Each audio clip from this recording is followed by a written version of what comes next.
Τι είναι αυτό? Ένα σπουργίτη.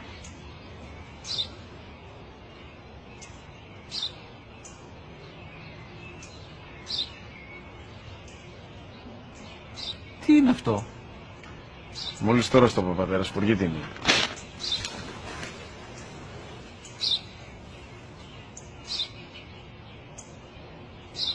Τι είναι αυτό?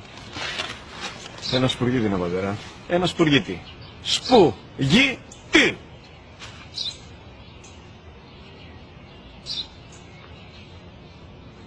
Τι είναι αυτό? Γιατί το κάνεις αυτό το πράγμα, μπορείς να μου πεις? Τόσες φορές σου είπα, είναι ένα σπουργίτη! Δεν το καταλαβαίνεις!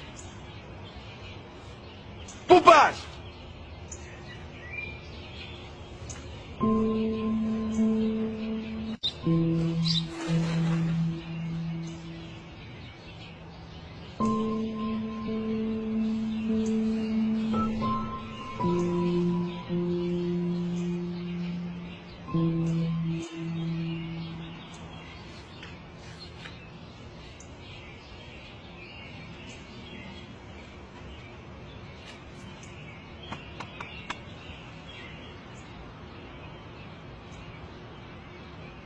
Δυνατά.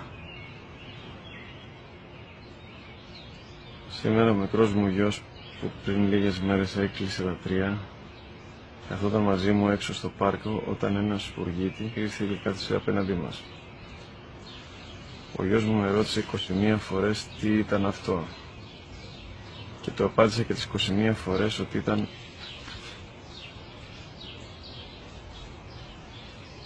ένα σπουργίτη.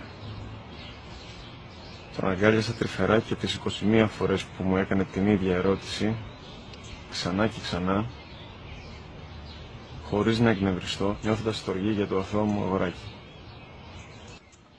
وَقَضَى رَبُّكَ أَلَّا تَعْبُدُوا